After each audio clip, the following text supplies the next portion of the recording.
Hello YouTube, this is Morgan, Airspeed Prime here with my next YouTube video, and this is going to be my first Transformers comic review. And I've been planning to do this for a while, but I'm only getting around to it now, so I apologise for if anyone was waiting for this and I kept you waiting too long. Basically, what I'm going to be reviewing this week and kind of into the future is I'm going to do the new Transformers comics by trade paperback, so not the single issues, by trades. And obviously that starts with Transformers More Than Meets the Eye Volume 1, which collects these issues.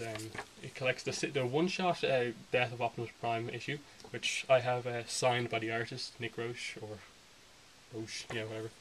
And then the first three issues of More Than Meets the Eye, 1, 2, 3. So they're the four issues that basically I'll be reviewing today through this book. Also included in this book is like some design sketches, as well as I think it's an interview with yeah, so it's like a kind of interview thing at the back of the book as well. So there's a few extras in this book as well as the four issues. And just a brief explanation of what this is basically this is the two new series for Transformers from IDW Comics. This is the first of the two. The other series is called Robots in Disguise. And the relationship between these two books is that basically Death of Optimus Prime is followed by More Than Meets the Eye 1, and then these two basically come right after each other, and then that's where the book splits up. More Than Meets the Eye follows basically this book, which is from More Than Meets the Eye 2 onwards, and then on the other side of the story you go down the Robots in Disguise side, because you basically have a group of Autobots led by Bumblebee staying on the planet, and then in this book you have a group of Autobots led by Rodimus leaving the planet on the starship. And that's where Death of Optimus Prime and More Than Meets the Eye 1 set up. So that's why More Than Meets the Eye is like the first one. If you're getting one of the trades, you get this one first, and then Robots in Disguise Volume 1. But anyway, what these books are about, effectively, is that Optimus Prime, after the events of the previous comic series, decides that basically he is the one that kind of defined the war now that it's over. He's been a Prime since the war started. That's what he's known for, the Prime that was in charge during the war. And basically, he believes that to make peace on the planet now that the war is over, he has to leave. The Death of Optimus Prime refers to the name, not the character. He basically decides, he steps down as Prime and gives leadership of the Autobots to Rodimus and Bumblebee in the other series. And they both have differing views on what to do, basically, with the Autobots. Rodimus believes that they should go in search of the Knights of Cybertron, this legendary group that were on Cybertron before the war started, and are basically the guardians of Cybertronian culture. He believes he should go after them, bring them back to Cybertron now that the war is over, and basically install that kind of culture back into the planet. Bumblebee believes that that's a kind of foolish quest to go on, and that they should focus more on dealing with the kind of politics on the planet now that they're back on the thing. But Rodimus isn't interested in the politics. And that's kind of where the book kind of splits apart. Rodimus decides that he's just going to leave with whatever Autobots will follow him, while Bumblebee doesn't want any of them to leave. And, you know, the key then is that the journey basically starts. More Than Meets the Eye 1 follows the crew taking off on the Lost Light. And then from there, it's all their adventures that they go on the ship, kind of as they try to find the Knights of Cybertron, who are mythical, hard to find. And it's a very character-focused journey, because you basically get introduced to about 12, 15 members of the crew, and they're the ones you follow. Even though it's a crew of like 150, who you do get to see in like background shots and have a line or two, it mainly focuses on the kind of 15 main characters or so, which is really interesting actually. So I'll actually just go through the kind of characters here. There's a special page I want to show you guys, and that's it. It's in the trade. It's called the Meet the Crew page, and basically it's just this way of kind of like each issue kind of updates it in a way if something important happens. And it basically just tells like what their character is about, who they are, and stuff like that. And I'm just going to actually go through this now.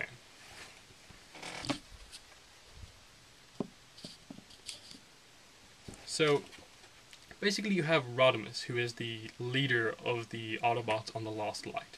He says it's basically describes him as commander of the Lost Light Autobots, and also one-time Matrix holder. So if anyone knows Transformers, the Matrix is basically the thing that each Prime is given, and he, in a previous story, helped to give it back to Optimus Prime, and it kind of bonded with him. So you get the sense that he's important. He's kind of destined almost to be the next Prime. His character is described as brave, charismatic, reckless, and easily bored. So you have a commander of all these Autobots on this mission, and he has to be responsible for all of them. And he's brave, charismatic, but he's also reckless. So reckless isn't the best quality to have as a captain, and he definitely tries to prove himself to be a good captain more than just being a good captain, which results in like the crew getting like injured and stuff like that. So he's a very interesting kind of captain to have on the ship. Next is Ultra Magnus, who is second in command, and he's also the duly appointed enforcer of the Tyrest Accord. That basically means he is an intergalactic police officer. Not just for Transformers, but for the whole galaxy, basically. He's respected by this Tyrest Accord, which is the basically justice system of the whole galaxy, and he's one of the main guys there. Takes job and everything else extremely seriously, smiled once and regretted it ever since. That tells you a lot about the writer, James Roberts, who adds a lot of humour into this stuff and makes these characters feel so real and realistic, because this is just a group of characters on a ship trying to get away from the war, or get away from the politics, and just go on this quest with people they know, friends, and have a good time. So, like, the fact that, like, this really serious guy comes on board, basically to just be the, like, guy in charge of, like, rules, and then you have this thing, smiled once and regretted it ever since. He's probably the worst guy to have on the ship in a way, because it's going to be a bit kind of more relaxed. So he's a really cool character. He's got like OCD and stuff like that, and everyone kind of makes fun of him because of it.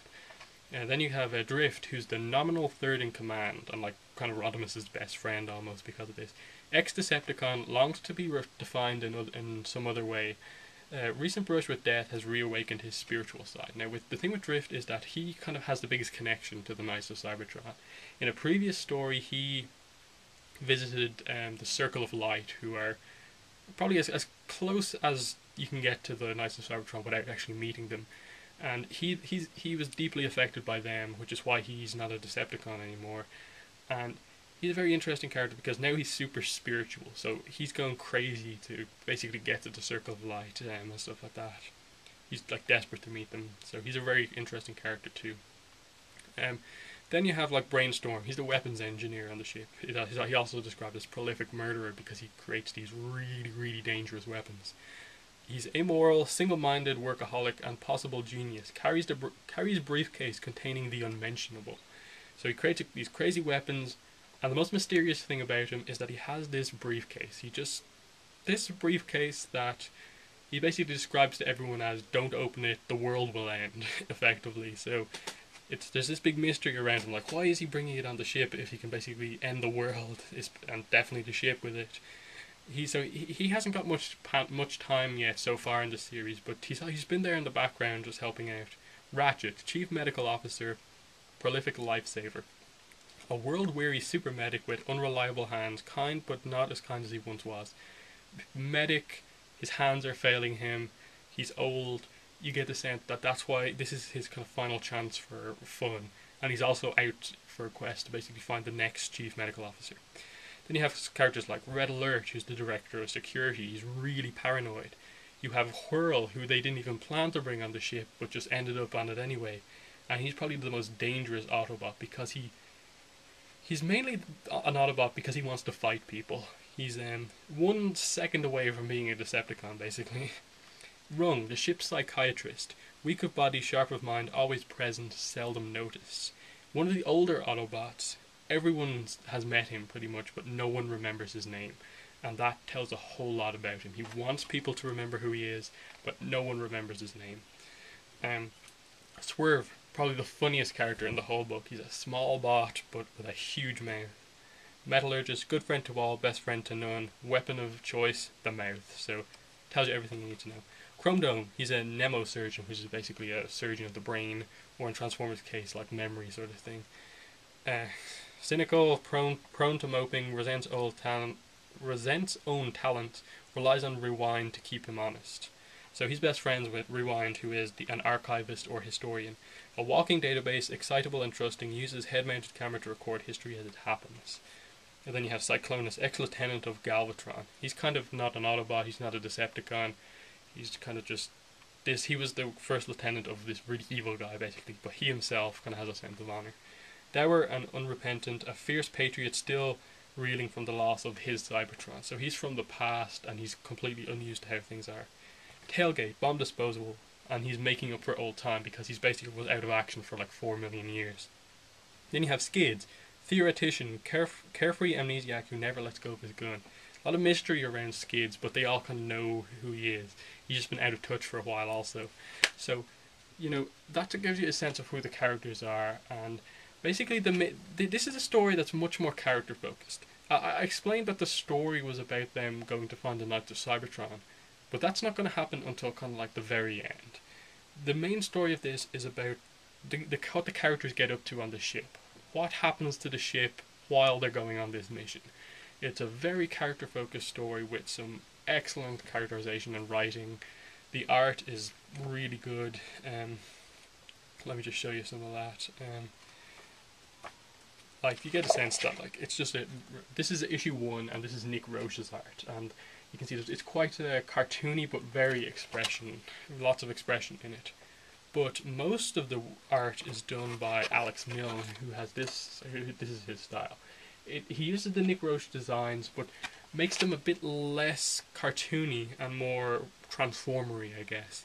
And tries to keep the expression that Nick Roche has. So he's an excellent artist to have on most of the issues, and then they bring in Nick Roche from time to time. And like overall, it's just a really, really good book, and I highly recommend it. It's probably some of the best comics, not just Transformers comics, I've ever read. So here's the book again. This is the trade for issue 1. Has these 4 issues in it and some extras. And I highly recommend it. If you're looking to get into Transformers comics, this is the book to do it with, because it's just really good. And I'll read out like the first line, I think, from issue 1 of More Than Meets the Eye. It's because it is really good actually. This is Rodimus basically asking people to be on the Lost Light. He says, they say that 12 million years ago, on this very spot, the first Cybertronian realized he could change shape. 6 million years ago, right here, Nova Prime told the world that he'd build an ark. And 4 million years ago, to the day, Optimus Prime stood where I now stand and turned down Megatron's first and only invitation to surrender. What happens here tomorrow will rank alongside those moments. Tomorrow this patch of land becomes a launch pad. Tomorrow I will board the Lost Light and set off in search of our ancestors. They were known as the Knights of Cybertron. They're real. I'm going to find them. And I want all of you to come along with me. So tells you everything about the kind of quest that they're going on. He's a charismatic leader, thinks he's an amazing captain, and he wants everyone to come along with him. Good at giving a speech. It's really well done. So, you know, highly recommend it. The next one I'll be reviewing will be Robots in Disguise #1. So I'll probably do that one next week sometime. So thank you for watching this video, and bye.